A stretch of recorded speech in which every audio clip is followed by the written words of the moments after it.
This story unfolds in the United States, spanning years of secrets, crimes, and deception. Meet Maury Travis, a man whose unassuming exterior masked horrors beyond imagination. Maury was born on October 25, 1965, in St. Louis, Missouri, a city that thrived along the banks of the Mississippi River.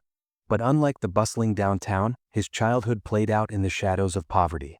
He grew up on the brink of survival in a neighborhood where opportunities were scarce and hardships were plenty. His early years remain largely a mystery, with little to suggest what lay ahead. However, one of his former teachers remembered him, not for his brilliance nor for any trouble he caused, but simply because there was something odd about him, something off that she couldn't quite put into words. After graduating in 1985, Maury took a seemingly normal path. He spent 2 years in the Army Reserve, working as a medical and dental assistant. Over the years, he held various jobs, working for trucking companies and even volunteering at a nursing home. To those who knew him, he was just another man trying to make a living. There was nothing alarming, nothing that screamed danger. But beneath this ordinary facade lurked a man capable of pure evil. By 1987, cracks in Maury's life began to show. He became addicted to crack cocaine, a habit that quickly consumed him. What started as an escape spiraled into chaos, and by 1988, at just 23 years old, his addiction had taken full control. Desperate for money to feed his habit, he turned to crime. In a span of just 8 days, he robbed 5 shoe stores across the county, each time taking bigger risks. But when police finally caught him, he didn't resist. He wasn't aggressive, nor did he lash out. In fact, officers later described him as respectful, a stark contrast to the criminal they expected to face. In court, Maury painted himself as a man lost in addiction. He claimed that his drug use had clouded his memory, that he barely remembered the robberies. He begged for leniency, insisting that he had completed rehabilitation and was no longer using drugs. But the judge saw through him. Just months before his 24th birthday, Maury was sentenced to 15 years in prison. The walls closed in around him, and just 2 months into his sentence, he sent a desperate handwritten letter to the judge. He pleaded for reconsideration, claiming prison was unbearable. He wrote that he cried himself to sleep most nights, that his mental health was deteriorating. The judge never responded. After serving just over 5 years, Maury was released on parole in 1994. He was 29 years old and, to those who crossed paths with him, seemed like a man trying to rebuild his life. Maury returned to St. Louis, blending back into society with unsettling ease. Neighbors recalled him as polite and unassuming. One woman, who shared a basement with him, noted how he hummed and sang softly as he entered, just to let her know he was there so he wouldn't startle her. Another neighbor, who often drank beer with him, never noticed anything odd about him. But they had no idea. They had no idea that Maury Travis was about to become a monster. By the early 2000s, Maury was working as a waiter at a hotel restaurant. One day, a coworker named Dave mentioned that a friend's stolen car had been found burned in East St. Louis. It was a passing comment, casual office gossip. But Maury's response was anything but normal. Without hesitation, he said, "East St. Louis is a good place to dump things. Cops don't patrol there much." The words sent a chill through Dave. Why would Maury know that? How did he know what the police did or didn't do in that area? The remark stuck with him. And he wasn't the only one who found Maury's words unsettling. At the time, Maury was dating a woman named Julie, an intern at KDL News. One day, seemingly out of nowhere, Maury turned to her and asked, "Has your station ever done a story on those escorts getting murdered?" Julie was puzzled. It was a strange thing to bring up. From 2000 to 2001, several escorts had been found dead, dumped in East St. Louis and other hidden locations. But this wasn't public knowledge yet. The police had decided to keep the murders quiet, not yet releasing details to the media. Yet here was Maury talking about it like he already knew. And then he said something even more disturbing. He casually referred to the murderer as a serial killer. Julie's instincts kicked in. How did Maury know this? The police hadn't even made the connection yet. Something felt deeply wrong. She pitched the story to her boss, hoping to investigate further. But her boss dismissed it, saying there were no reports of such murders. 3 months later, the police made it public. A serial killer was targeting escorts in St. Louis. The victims were African American women, many of whom struggled with drug addiction and lived on the streets. Their lives were filled with hardship, and their deaths were ignored by society until the killer's crimes became undeniable. There was one place in St. Louis that these women frequented. A place known as The Stroll. It was a stretch of city filled with crack houses and desperation. Those who spent time there wandered aimlessly, their hair matted, their clothes unchanged for weeks. Some were seen walking for days on end, lost in an endless cycle of addiction and survival. And lurking in the shadows, waiting for his next victim, was Maury Travis. Maury Travis was a predator who thrived in the dark corners of society, preying on the most vulnerable. His hunting ground was an area where women had no permanent or safe residences, living each day at the mercy of their next customer.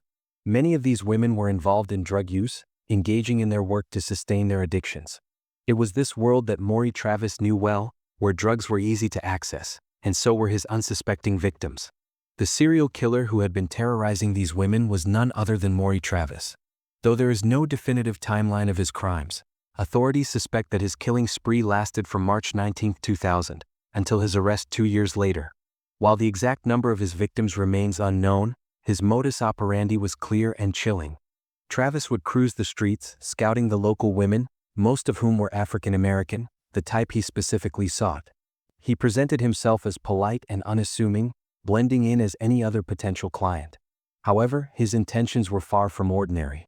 Once he had chosen his target, he would lure them into his car, engaging in small talk before driving them to his home in Ferguson. Once inside, he filmed these encounters. He would first provide them with drugs, then sleep with them in his bedroom. But his real intentions were far darker. He would orchestrate bizarre rituals, forcing some victims to change into white dresses and wear sunglasses for reasons still unknown. When his victims least expected it, he would pull out a powerful taser, shocking them just below the collarbone, leaving them incapacitated.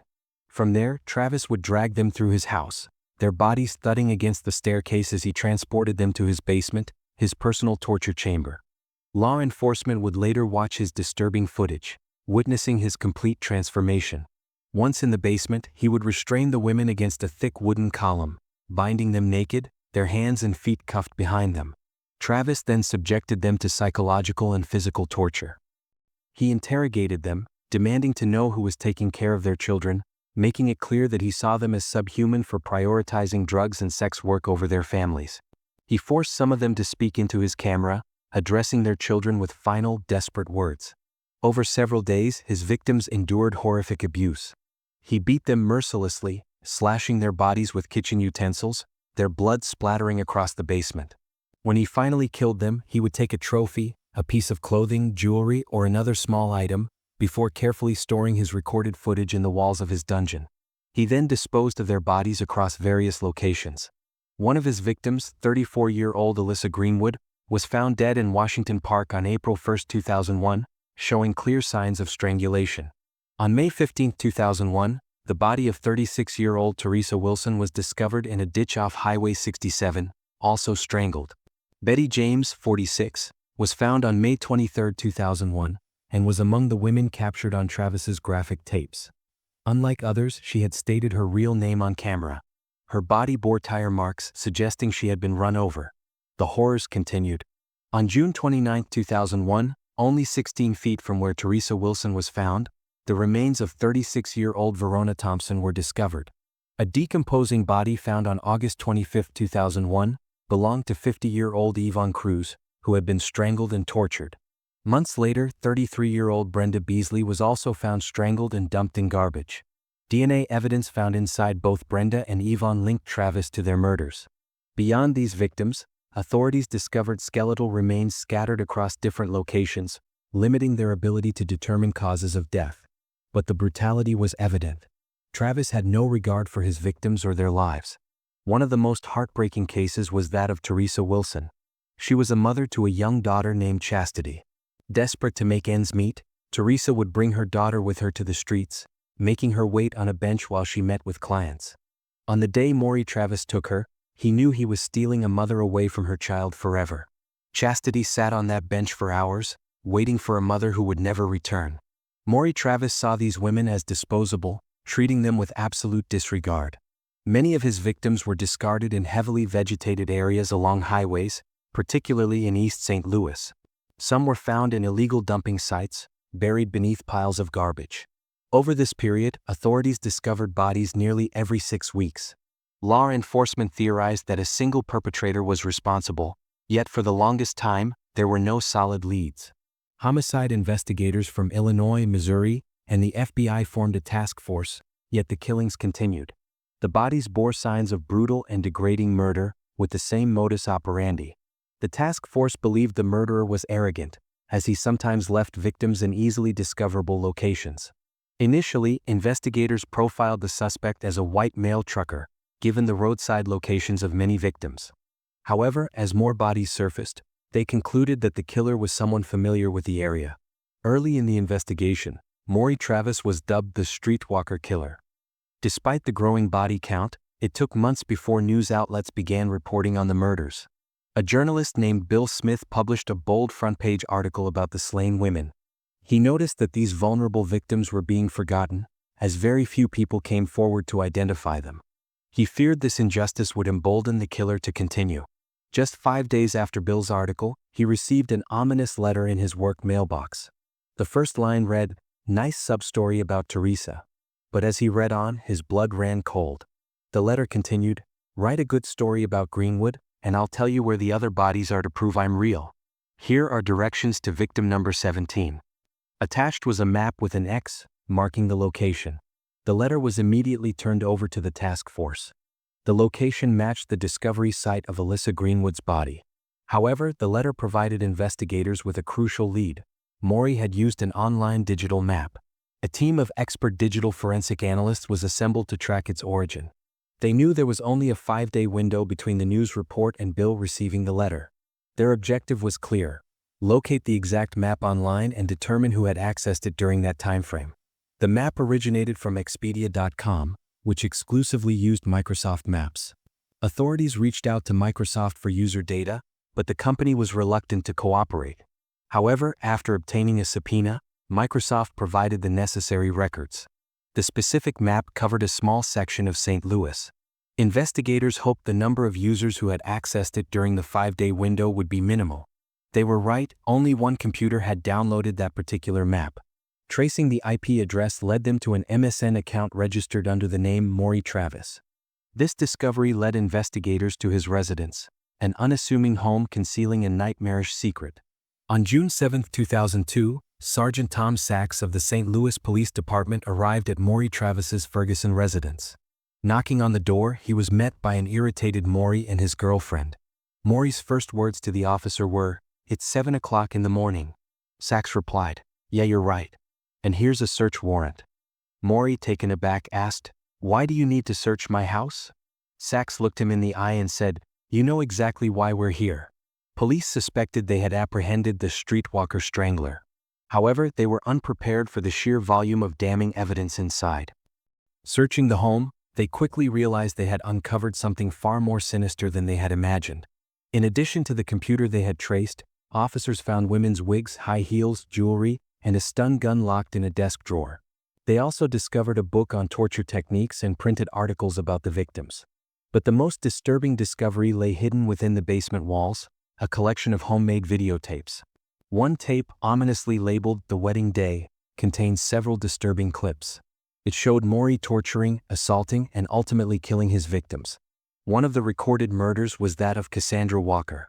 The footage captured her chained to a wooden pillar in the basement, her legs and hands restrained. She pleaded with Maury to let her go. Instead, he picked up a belt and strangled her to death. The content of the tapes was so horrific that every officer who viewed them was required to undergo psychological treatment. They were described as beyond twisted and graphically disturbing. The basement painted an even darker picture of Maury Travis's depravity, a dungeon of pain and suffering, hidden beneath the home of a seemingly ordinary man. What lay ahead was the chilling realization that the full extent of his crimes might never be known. The police uncovered a makeshift prison cell in Maury Travis's basement. Blood covered the walls, ceiling, doors, and carpet. Even the furniture was stained red. This was the setting for most of the videotapes he had made. Investigators searching Travis's home also found a crude diagram detailing plans for a basement extension. He had intended to build 2 prison cells where he would chain up his victims, and the plans were incredibly well thought out. They included air vents for the basement to ensure ventilation. He wanted to keep it well concealed, so he designed crawl spaces instead of doors. Since there were no bathroom facilities, he made a list of supplies, which included adult diapers. It was clear that he was preparing to keep women captive for an extended period, suggesting that he had grown bored with his previous methods. Travis's girlfriend claimed she had no idea what was happening in the house she lived in or what he had planned. She insisted she had never entered the basement and that it was off limits to her. Travis was questioned for 4 hours on his sofa before being taken in for interrogation. Initially, he was arrested on kidnapping charges linked to 2 victims, Betty James and Alyssa Greenwade. Investigators then matched tire tracks found on Betty's leg to Travis's car. It became a priority for the police to identify and locate the other victims who appeared in his tapes and whose DNA was found in the form of bloodstains throughout the basement. However, Travis refused to cooperate. He showed no emotion, no guilt, and no remorse. Police officers described him as nothing but a monster. He sat there unfazed, even asking the officers how they had tracked him down. His arrogance was unsettling. At one point, he even remarked that the interviewer was boring and that he wanted someone more challenging. Travis seemed unable to believe he had finally been caught. Then, the police revealed that it was the letter he had sent to journalist Bill Smith that had led to his capture. Upon hearing this, his demeanor shifted. He began drumming his fingers on the table, shifting uncomfortably in his chair, sliding back and forth. Still, he refused to cooperate. Travis was placed in a super-maximum security jail cell under round-the-clock observation, a common practice for criminals who may face the death penalty. Observations were scheduled every 15 minutes. However, on June 10, 2002, guards at the St. Louis County Jail found Travis dead in his cell. He had managed to create a makeshift noose, and 2 consecutive checks had been missed. In those 45 minutes, he had enough time to tear a strip from his bedsheet, thread it through an air vent above the toilet, and hang himself. He even managed to restrain his own hands behind his back, preventing himself from instinctively fighting for survival. Inside his cell, authorities found a note addressed to his mother. It read, "Dear Mom, I'm sorry for the pain I have caused you and the family. My death seems to be the only way out and a fast end to all of this publicity. You were the best mother a man could have, but I've been sick in the head for a long time since I was around 14. I don't know why, I was just sick. I have never felt normal or happy at any time in my life. This seems to be the best solution for all involved, especially me, because I don't want to spend the rest of my life locked up, or worse, let them kill me with a needle. Tell Grandma, Marina, James, and everybody that I love them dearly, but I love you the most. Forever, your son, Maury Travis." Investigators analyzing the note found no admission of guilt for the murders. They also believed that something significant may have happened to Travis around the age of 14 that led him down this path. However, when detectives interviewed those who knew him, they found nothing, no signs of childhood trauma or any clear trigger that could explain his descent into murder. Travis never faced trial. He never stood before the families of the women he manipulated, humiliated, and destroyed. By the time of his death, police had linked him to 12 victims, but in his own words, there were at least 17. Detectives in the surrounding counties suspected him in several other cases, potentially increasing the murder count to over 20. The strongest theory suggests that he had a deep hatred for women who engaged in sex work, but no one can say for sure. The case of Maury Travis remains a puzzle. His motives were never fully understood, and with his death, many of the answers to his horrific crimes died with him.